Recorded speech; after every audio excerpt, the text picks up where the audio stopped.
Урматтуу көрүүчүлөр, assalamu алейкум. Атжан Өмүрзак Азимқулов.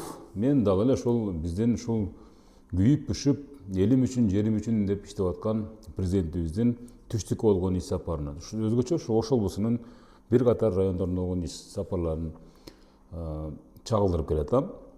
Мына ошол азыр Кара Кулжа району деп. Өзү негизи Кара Кулжа, Нокат, тиги Кара Суу деген ат эле болбосочу, бардык эле облустардан барып калып атышат. Эптеп жетишип калайын деген баягы күйгөн, ыйлаган адамдардын саны бир топта. Мына ошол баягы эми президентибиз айтып атат, садик маселеси, спорт зал маселеси, мектеп маселеси, мисалы ошол маселелердин бардыгы, жол маселеси анын ичинде бардыгы мамлекет тарабынан жыл сайын бюджетке киргизилип каралып аткан бул алдыдагы кадимкидей эле план. Буну айтсаң айтпасаң дагы бүт бардык жергиликтүү бийликтин, элдердин бардыгы мына курултай мезгилинде дагы ташталган маселелердин бардыгы жазып алынган, алардын баары эске алынгандыгын кайра баса белгилеп атат. Кайра кайтарылып келип эле ушул элдердин ушул соттошуу, оттошуу, кыскасы ушундай бир укуктары тебеленген маселелери козугарындай болуп эле чыга келип атат да. Мына ушул маселелерди эми биз журналист катары, анан ушул патриот катары деп дагы айтып койсок болот. Анан президенттин көзөмөлүндө президентибиз өзү деле жазып алып атат, өзүнө даректүү өтө маанилүүлөрүнө карабай туруп, чынын айтканда бардыгын жазып алып атат. Ошол баягы чөлкөмдөрдөгү, аймактардагы урунтуу маселелерди мен чогултуп туруп, дагы бир ирет сиздердин алдыңыздарга таштап коеюн деп атам. Көрүңүздөр, жакшы комментарий бериңиздер. Албетте, мисалы үчүн президентибиздин бир эле иш чарасы, бир эле баягы соц сеттерде же болбосо сүйлөнгөн ошол жердеги телевидениялар аркылуу эле кетип анан токтоп калбаш үчүн бардык, мисалы менден башка да толтура блогерлер өздөрүнүн каналдарына, YouTube каналдарына, TikTok каналдарына, Instagram, Facebook жана башка ушундай Telegram каналдарына бардыгына жайып атат. Ошонун катарында мен дагы жайып коеюн дедим. Бардыгын эмес баягычы. Президент кайра эскертип атат. Мектеп, садик, бала бакча маселелерин көтөрбөгүлө, же болбосо буну биз кылып атабыз деп атат. Андан башка маселелерди айтып калат да. Ошол маселелерди сиздерге чогултуп койдум. Көрүңүздөр. Тагдырдын ташы ошо Оштон буйруптур. 50 жылдан бери Ошто жашайм. Бирок 90-жылдары когалаң болгон. Эсиңизде болсо керек. Ошондо мен кетип аткан орустардан 10.500 рубльге 2 комнат үй сатып алам. Анан аны Оштун мэриясы мага оформить этип, менчиктештирип беребиз деп приватташтырып. Мени алдап, ал 2 комнат үйдү мэрия тартып алган менден зордук, зомбулук менен.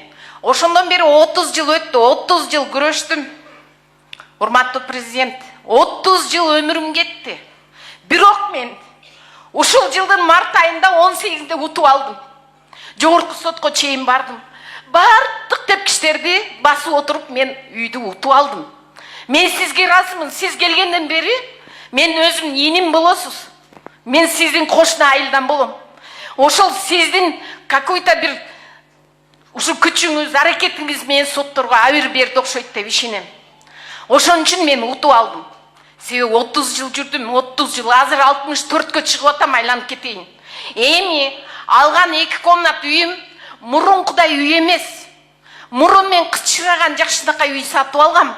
Ошону мэрия менчиктеп 30 жыл менчиктеп жүрүп, азыр үйүмдүн потологунан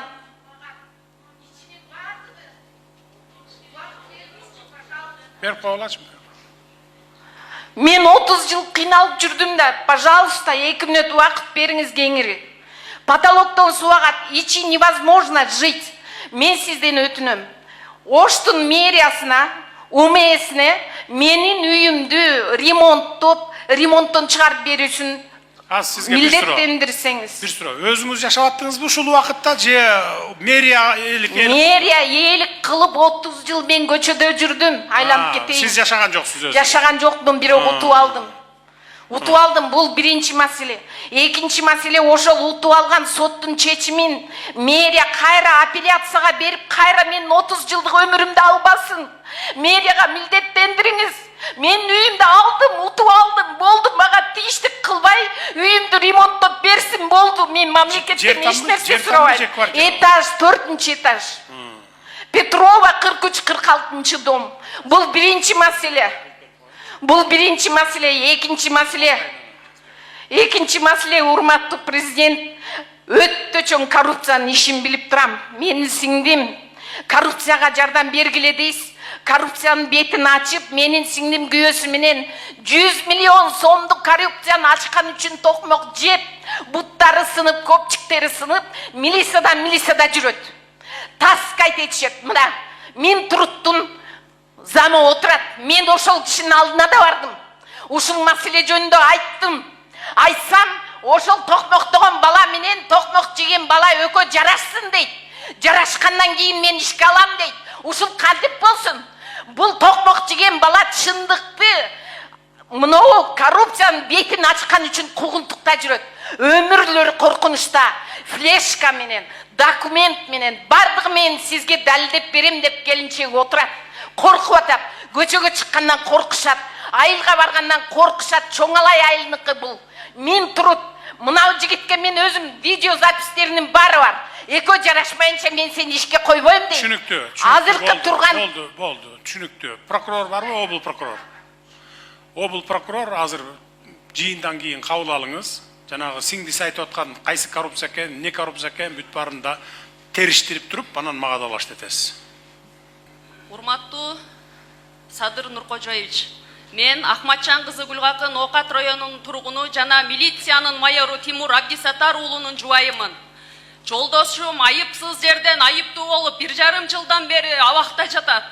Ага жакында эле Окат райондук сотунан 5,5 жыл эркине ажыратылды. Биз соттон адилеттүүлүктү талап кылабыз. Жана бул ишти өзүңүз көзөмөлгө алып бериңиз.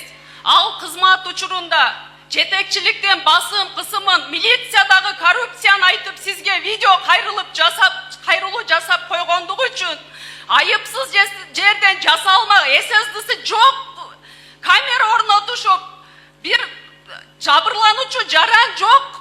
1,5 жылдан бери айыпталып камакта отурат. Сураныч ушуну көзөмөлүңүзгө алып бериңиз. Ал сизге өлкө башчы катары сизге жардам көрсөтүп, сиздин саясатыңызды колдоп, коррупциянын бетин ачып, сизге кайрылуу жасап койгон үчүн өздөрүнүн кылмышын жашыруу максатында мени жолдошум апарып камап коюп чыгарбай жатышат. Биздин 5 балабыз бар.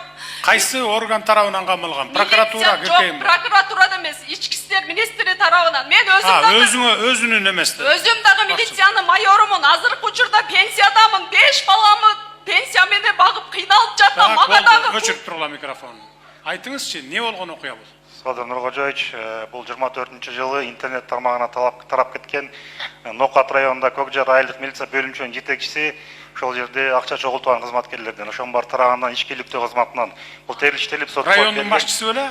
Айылдык милиция бөлүмчөнүн башчысы Көкжар айылдык. Айылдык милиция. Интернетке тарагандан ошол боюнча ичкиликтөө тарабынан териштирүү жүргүзүлүп, тергөөгө берилип, ал жерден коррупция жана пара талап кылуу боюнча тастыкталып сотко берилген. Сот карап 5,5 жылга эметкен, соттогон. Тергеген ким тергеген? Өзүңөр эле МВД тергеген? Ички иштер министрлиги ГСУ тергеген. СБңар тергеген, а? Кошо, ГСУ. Далилденди беле алган акчалары? Канча күбө айткан? Ал жерде кызматкерлерден тыйын чогултуп аткан факт. 1 минут убакыт бериңиз, эжеке, 1 минут убакыт. Кызматкерлерден тыйын чогултуп аткан фактын баары видео тарап кеткен, Facebook. Видео фактлар барбы? Ошон боюнча териштиргенбиз. Видео фактлар бар баары. Мейли, ошондой болгондо дагы прокуратура, надзор бир сыйра текшерип, эки тарапты тең. Бул айтып аткан айымдын жагдайларында карагыла, анан бияктыкын айтканым менен текшерип туруп, анан мага далаш эткилечи, кимиси туура. Түшүнүктүүбү? Жарайт. Ички иштер министрлиги туурабы, же тиги айымдын айтканы туурабы ошону? Бир сыйра карап койгула. Калыс карагыла, анан адилеттүү чечим чыгаралы, болуп турбу? Жарайт. Түшүнүктүү болду. Прокурорго жолугуңуз, кабыл алат азыр прокурор. 4-чү микрофон. Саламатсызбы, менин атым Сүйүмкан, Ош шаарынан келип отурам. Биздин көйгөй жаңы базар, көчкөн жаңы базардын көйгөйү болуп атат. 2023-жылы шаардык кеңеш тарабынан чыккан чечим боюнча жер акы төлөмдөрү азыр деле ишке кире элек базарга ошол төлөнбойдон калып болуп турат. Себеби азыр өзүңүз эгер убактыңыз болсо ошол базарга бир барып көрүңүз. Жеңил конструкция менен гана курулган, азыркы учурга чейин 9 ай болду, үстүбүздөн жамгыр жайып, жана ошол эле учурда соода жок, себеби жолдор бүтө элек.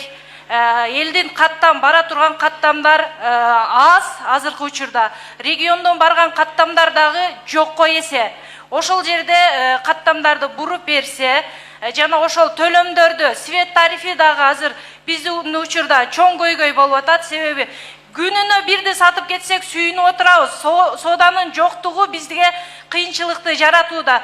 Жана ошондой эле азыр кредитке малынып калды, ишкерлердин бардыгы кредит болуп калган. Жалпы эң жок дегенде 3төн кредит алып алышкан бардыгы. Азыр бардыгы соттолук коркунучуна келип калган, себеби соода жоктуктун айынан акчаларын төлөй албай карызган, белчесинен батып калган. Ушул тармак боюнча карап беришиңизди, көзөмөлдөп беришиңизди суранат элек. Жалпы базардын эли суранат ушул боюнча. Суроо сизге.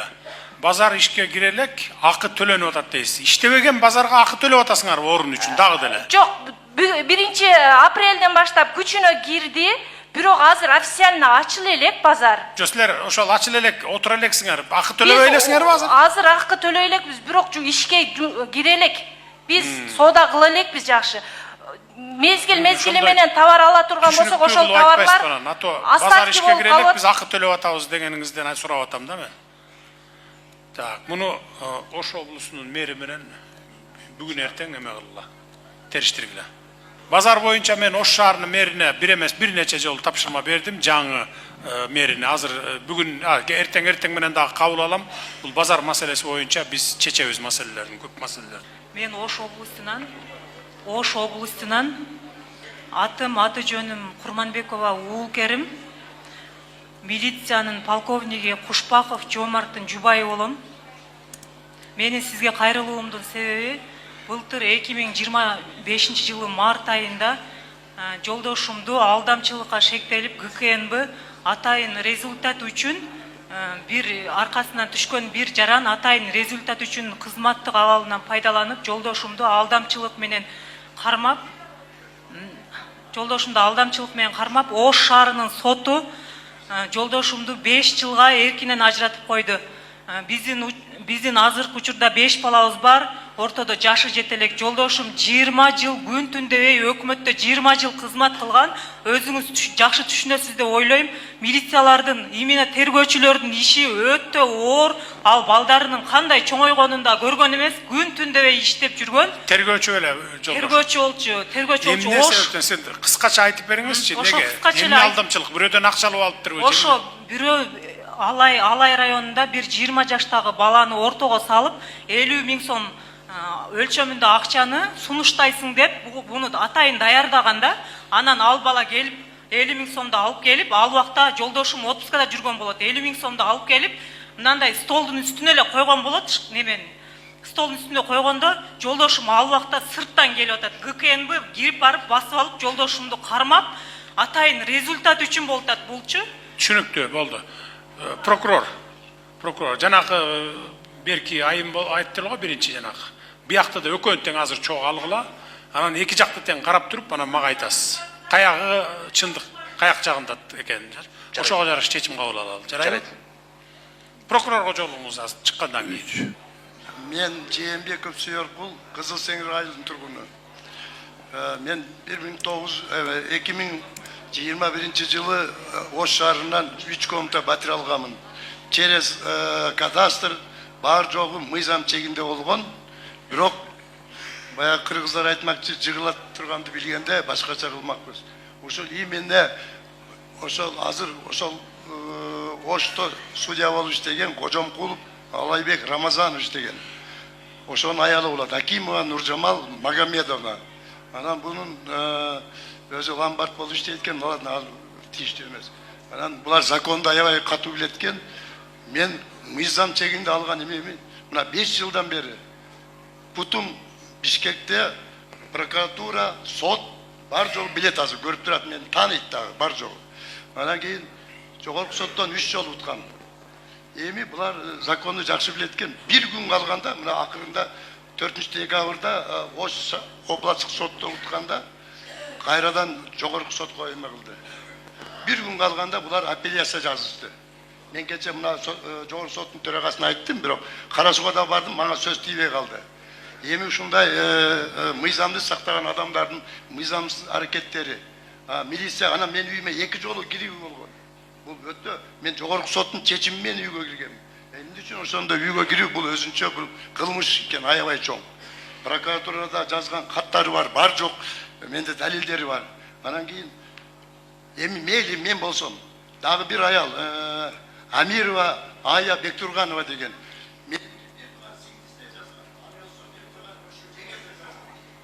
Айта турган сөзүңүз барбы? Айтыңыз. Жогорку соттун төрагасынын орун басары Камчыбеков, мен сизди кабыл алдым кечеги Кара Сууда келгениңизден кийин. Соттордун чечими сиздин пайдаңызга чечилген, бирок кээ бирки маселелер бар. Аны мен чечем деп туруп мен сизге убаданы бергенмин да кече Кара Сууда. Биз аны караштырабыз. Саламатсызбы, менин атым Замира, мен Токтогул районунун Торкен айылынан болом, убактылуу Ош шаарында жашайм. Мен жолдошума 15 сотук жер берилген, архивде, айыл өкмөттө бардык жакта документтерим бар, колумда да документтерим бар, бирок ошол жердин үстүнөн ошол кадастр, архитектура, айыл өкмөттөр бардыгы биригип алып, башка адамга документ жазап башташты азыр. Ошону өзүңүздүн көзөмөлгө алып, чечип берүүңүздү суранамын. Прокуратурага арыз жазып коюңуз, алдын алып. Анан прокуратура карайт анан. Токтогул район прокуратурасына жазгам, арыз жазганмын. Документтерим баары бар, башка адамга жазалып атат да. Областык прокурор көзөмөлгө алып койгула ошону. Дагы бир жагдайда, урматтуу көрүүчүлөр, урматтуу менин каналымдын катталуучулары, мисалы үчүн эмне үчүн элдин баары эле блогерлерге, журналисттерге барып чуркап ушул тармакка көбүрөөк иш түшүп калды. Себеп дегенде, мына ошолордун аракети менен тартылган видеолор коомчулукка чагылдырылып, анан азыр мисалы президентибиз да кайра өз сөзүндө белгилеп атат, ар бир чыккан нерсени, кылт этип чыккан нерсени деп атат, соц тармактарда бардыгын байкап, көрүп, угуп турам дейт. Мурда мисалы үчүн аларды иргеп, мисалы үчүн жеткизүүчүлөрүн жеткизбей тургандарын жашырып келген заман болгон. Азыр эми технологиянын өнүккөн заманында президентибиз өзү дагы ушул соц тармактарда активдүү болгондуктан бардыгын башка бирөөдөн сурабай этпей туруп эле агын ак карасын кара кылып көрүп турган чагы. Өзү деле ар дайым мисалы үчүн эл менен жолуккандарда ачык эле айтат. Мен кадимкидей Facebook'та бардык соц тармактарда мен активдүүмүн депчи. Баарын көрүп билип турам деп, ошон үчүн эч качан эч нерсени жашыра албайбыз. Мына ушул биздин чыгарган видео материалдарды деле аңдып, көрүп, мисалы үчүн байкап, мисалы үчүн анализ салып, ошонун жарамдууларына, мисалы актуалдуу экендиктерине маани берип, анан байкап турат экен кыскасычы. Ошон үчүн урматтуу укук коргоо органдары же болбосо ушул маалымат берип атканда, ушул президенттик администрация колобу же болбосо башка маалымат берип аткандар боюнча, мисалы эч камсынабаңыздар, президент өзү көрүп атат, баардыгын угуп атат, баардыгын билип атат. Жашыра албайбыз, эч нерсени жашыра албайбыз. Себеп дегенде миңдеген журналистика өкүлдөрү ошол жерде жүрдү, блогерлер тобу жүрдү, тобу. Саналуу эмес, бир топ блогерлер жүрдү. Анын ичинде башка жактан да келген блогерлер жүрүшү мүмкүн да, мисалы үчүн азыркы заманда толтурда. Анан мен могул видеолордун баардыгын президенттик администрациянын YouTube каналынан же болбосо Facebook баракчасынан алып атам. Себеп дегенде ал жерге баардыгы мисалы үчүн ачык коюлуп атат, кыркылган жок, бекитилген жок, баардыгы ачык, айрым чагылдырылгандыктан ишенимдүү булак катары мен ушул президенттик администрациянын ушул тартып келген тартымдарынан алып атам, чын айткандачы. Ушул нерсени баса белгилеп айткым келет. Эми Кудай буюрса жакынкы күндөрү дагы президентибиздин башка аймактарга болгон иш сапарларын дагы чагылдырып турабыз. Эртеби кечпи баары бир чагылдырып туруу биздин милдет. Муну качан укканбыз, качан көргөнбүз дегендин ордуна мисалы үчүн кайра таратып, мисалы улам коомчулукка жайып, укук коргоо органдары көрсүн, маселени кабыргасынан коюп, мыйзамдын чегинде адилеттүүлүк, акыйкаттуулук кайсы тарапта болсо, анын бай кеде экендигине карабай чечип беришсин деген эле ой. Жакшы туруңуздар.